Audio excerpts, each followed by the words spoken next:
What I want to talk about today are 7 tips that can help you if you're dealing with an advisor who is absent or seemingly ghosting you. My name's Dr. Steve Tippins. I've been in academia for 35 years, served on over 300 dissertations, and helped hundreds of people finish their dissertations. So when it comes to a committee member, or chair more importantly, who isn't responding, there's a number of things you can do to try to improve communications with your chair. The first step is to reach out to your chair, usually via email, and ask for help. Ask for guidance. Send an email, hello, Dr. X. I would really like to meet with you because I need help with my lit review or where to go with my chapter 1 or whatever it is. And I know that your help will be instrumental in helping me move forward. That brings you back into mind,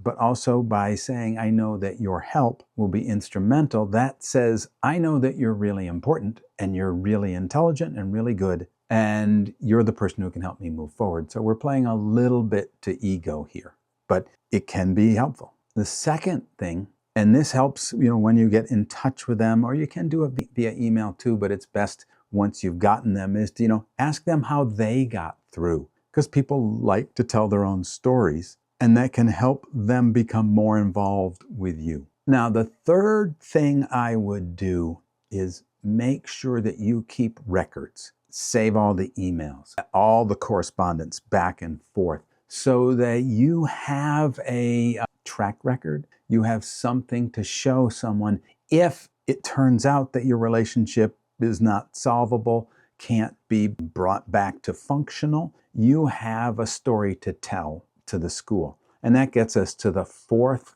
point, is contacting an advisor. A lot of schools have advisors that you deal with, but there's also schools where you talk to the department chair. And if you seemingly have exhausted options, that's when you reach out to an advisor. And going back to the previous point, by keeping track of all of the interactions, if you're at a school that has dates, and by that I mean faculty have to respond within a certain number of days, etc., and you can show that there's a track record of, wow, I submitted something, they're supposed to respond in 14 days, and it's been 28 days 4 times, something like that. That gives you a lot more ammunition in dealing with them, and hopefully what they're going to do is go back to your chair and contact them and say, look, we're concerned, this isn't happening, it has to improve, etc. So now they've got pressure from 2 directions, and that can be helpful.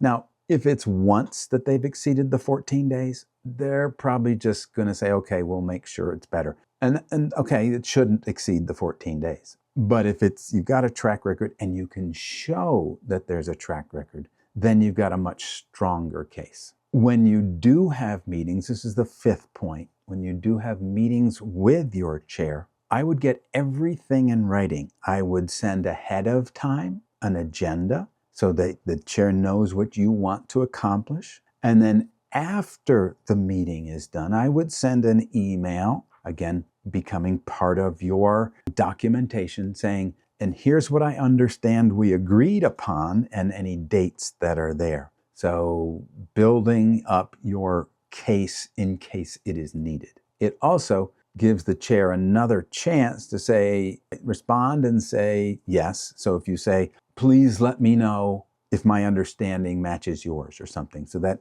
opens it up where they have to respond. And they can say yes or no, but again, the communication is open. The 6th point, and this might take a little bit of work, but it's learning their communication style. There are some people who are just bad at email. If you're in an on-campus, setting, you see your chair walking through the halls and they're willing to talk to you, you may, strategically stand in a spot they walk by. There are some people who give you their phone number and love texts. Send them a text if the email's not working. So, try to suss out what communication medium they're most comfortable with or want to be involved with you with, and then use that medium. And 7, if it's not working, if you aren't getting the support you're looking for, you can always look for outside help. Typically, that is a coach. If you're looking for a coach, make sure it's a coach who's had experience with dissertations and serving on dissertation committees. Having done a dissertation is great, but you don't understand the other side of the equation. So you want a coach who's worked on a number of dissertation committees who can help you navigate this type of situation. If you are looking for help, just click the link below and we'll get you into our free dissertation help community.